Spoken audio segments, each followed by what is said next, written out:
Hello everyone, welcome to my channel. My name's Simbungie. Today I've got something a little bit different to show you. TINC.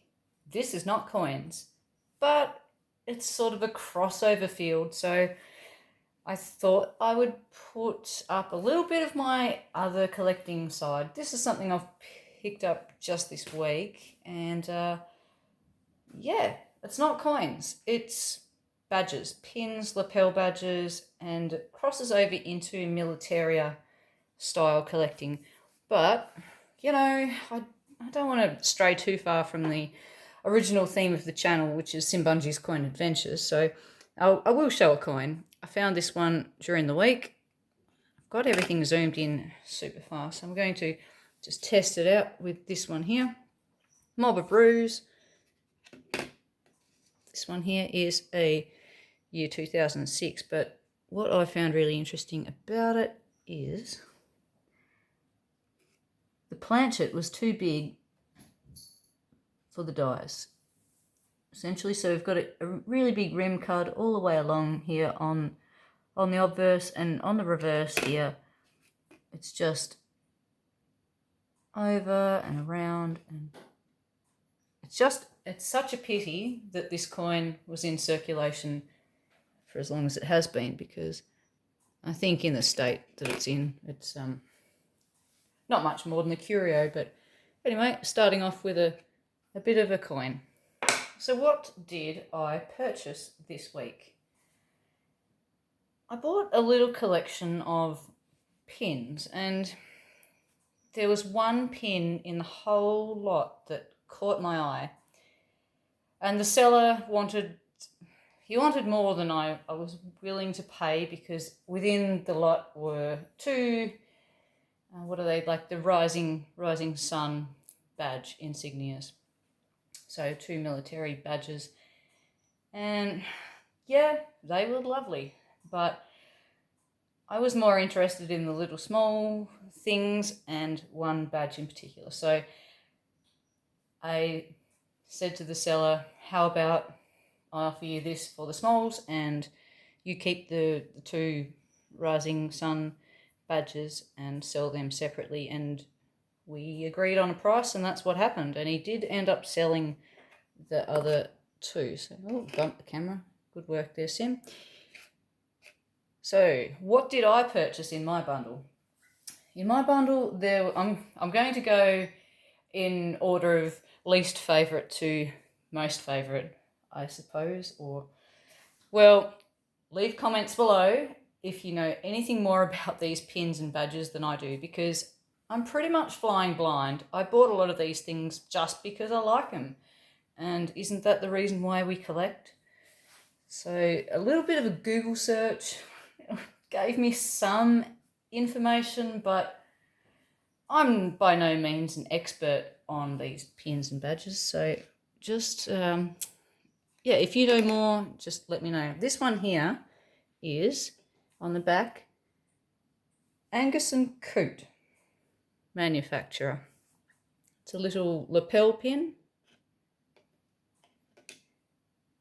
and if I hold it up, I'm just grabbing off the backing there.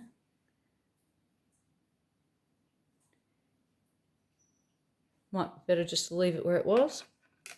I'm trying to work with my shaky hands a bit better.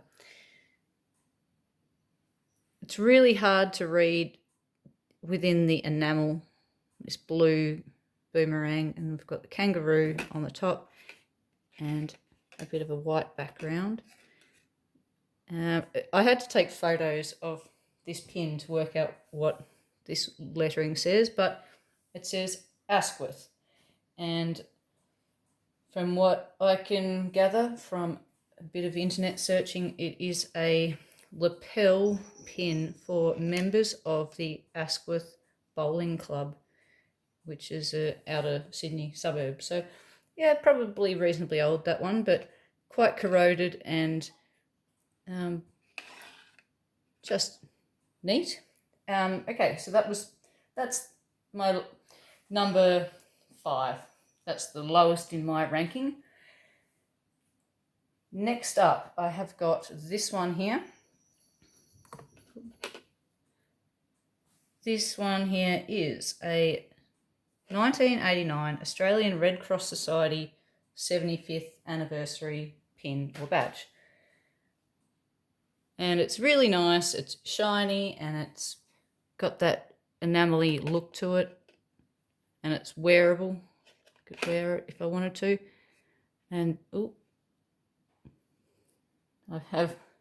I've been using the little magnifier to check.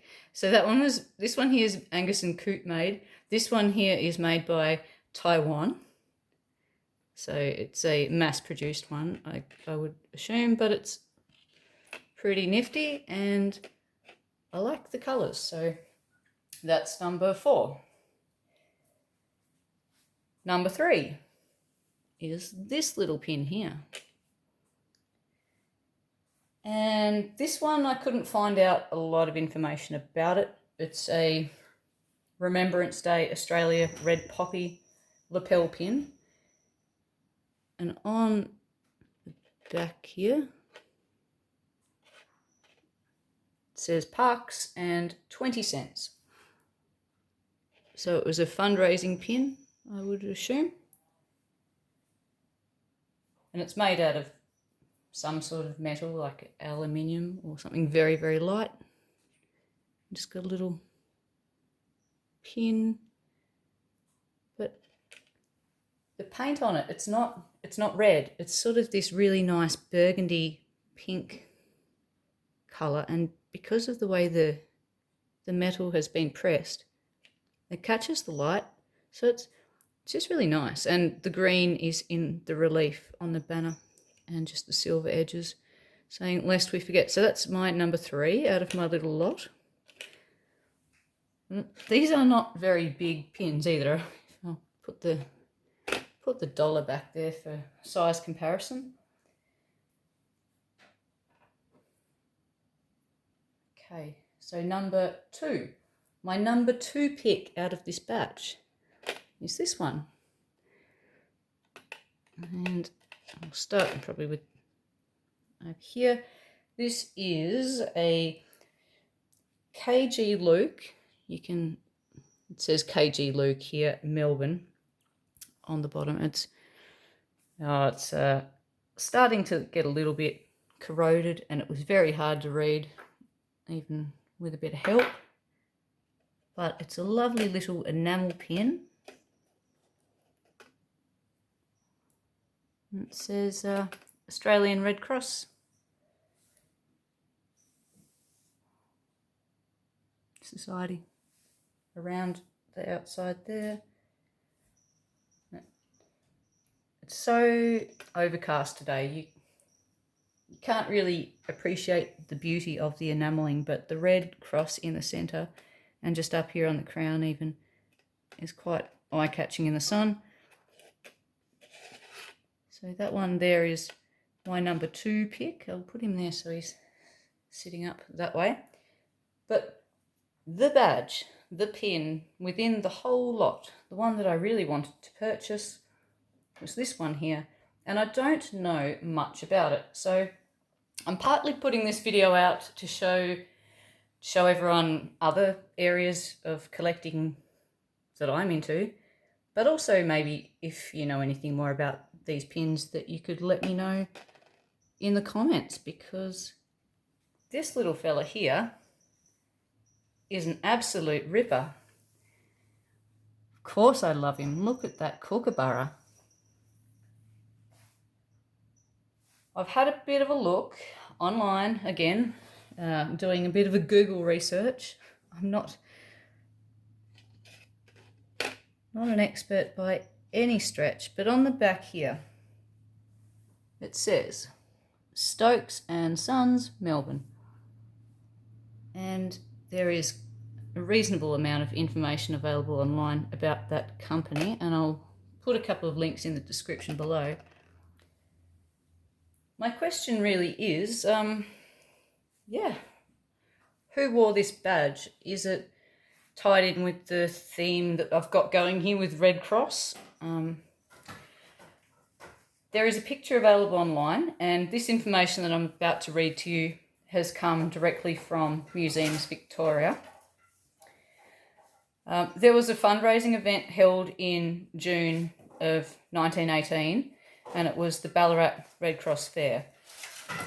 And at the Ballarat Red Cross Fair, there were sold badges very, very similar to this one here, which were made by Stokes and Sons, Melbourne.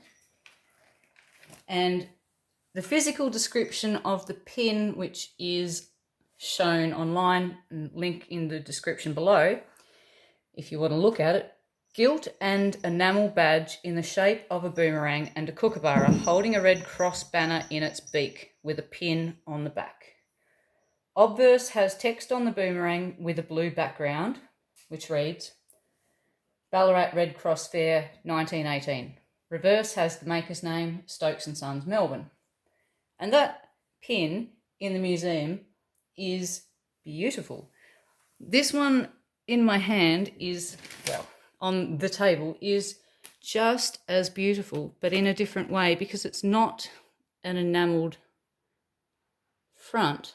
But my understanding of OAS is on active service. Was this pin worn by someone in World War I?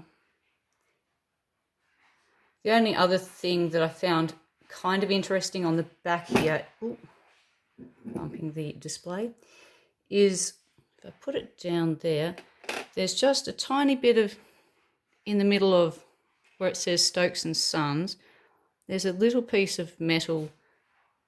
I don't know if it's just,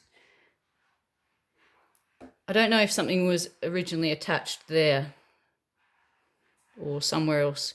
It just seems unusual to have a major flaw on the back of a pin, but either way, that is a reasonably old pin, I would assume.